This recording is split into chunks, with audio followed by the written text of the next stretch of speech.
ناظرین السلام علیکم۔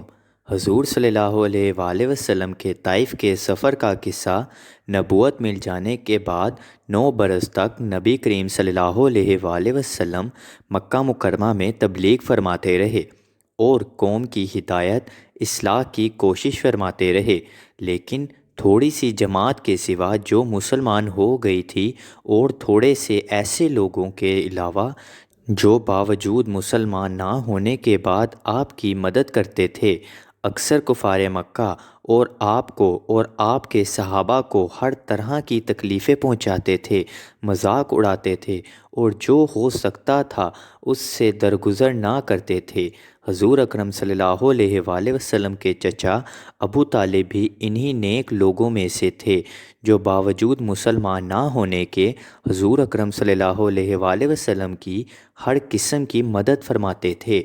10ویں سال میں جب ابو طالب کا انتقال ہو گیا تو کافروں کو اور بھی ہر طرح کے کھلے مہارا اسلام سے روکنے اور مسلمانوں کو تکلیف پہنچانے کا موقع ملا۔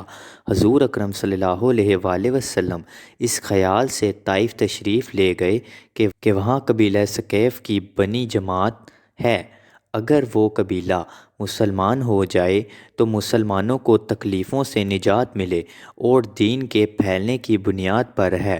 وہاں پہنچ کر قبیلہ کے 3 سرداروں سے جو بڑے درجے کے سمجھے جاتے تھے گفتگو فرمائی اور اللہ کے دین کی خاطر بلایا اور اللہ کے رسول صلی اللہ علیہ وآلہ وسلم کی مدد کی طرف متوجہ کیا، مگر ان لوگوں نے بجائے اس کے کہ دین کی بات سنتے صاف جواب دے دیا اور نہایت بے رخی اور بد اخلاقی سے پیش آئے۔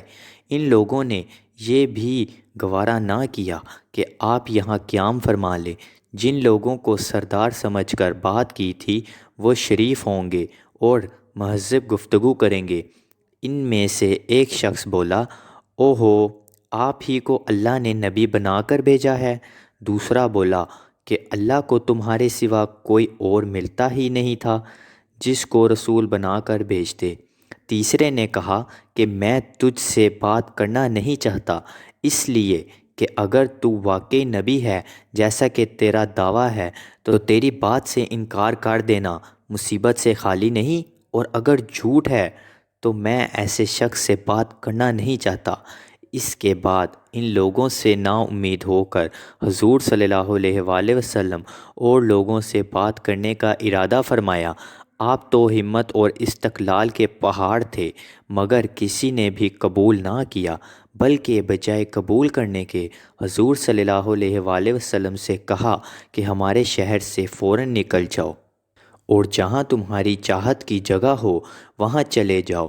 حضور صلی اللہ علیہ وآلہ وسلم جب ان سے بالکل مایوس ہو کر واپس ہونے لگے تو ان لوگوں نے شہر کے لڑکوں کو پیچھے لگا دیا، آپ کا مذاق اڑائیں، پتھر ماریں، حتیٰ کہ آپ کے دونوں جوتے خون سے رنگین ہو گئے۔ حضور اکرم صلی اللہ علیہ وآلہ وسلم اسی حالت میں واپس آئے۔ جب راستے میں ایک جگہ ان شریروں سے اطمینان ہوا تو آپ نے دعا کی، اے اللہ، تجھ سے شکایت کرتا ہوں، مجھے کسی کے حوالے کرتا ہے، کسی اجنبی بیگانہ کے جو مجھے منہ چڑھاتا، کسی دشمن کے جس کو تو نے مجھ پر قابو دے دیا۔ اے اللہ، اگر تو مجھ سے ناراض نہیں ہے تو مجھے کسی کی پرواہ نہیں، تیری حفاظت مجھے کافی ہے۔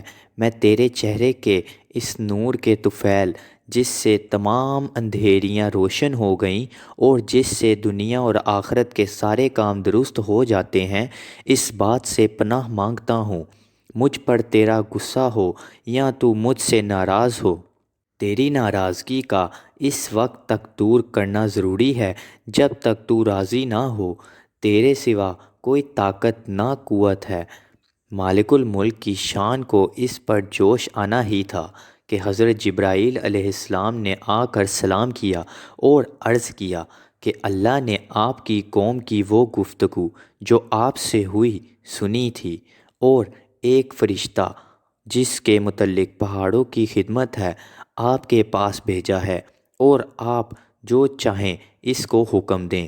اس کے بعد اس فرشتے نے سلام کیا، عرض کیا کہ جو ارشاد ہو اس کی تعمیل کروں۔ اگر ارشاد ہو تو دونوں جانب کے پہاڑوں کو ملا دیں جس سے یہ لوگ درمیان میں کچل جائیں اور برباد ہو جائیں۔ حضور صلی اللہ علیہ وآلہ وسلم نے جواب دیا کہ میں اللہ سے اس کی امید رکھتا ہوں، اگر یہ مسلمان نہیں ہوئے تو ان کی اولادوں میں سے ایک ایسے پیدا ہوں گے جو اللہ کی پرستش کریں اور اس کی عبادت کریں۔ ناظرین کرام، یہ ہیں اخلاق نبی کریم صلی اللہ علیہ وآلہ وسلم کی ذات گرامی کے کہ جس کے ہم لوگ نام لیوا ہیں۔ ہم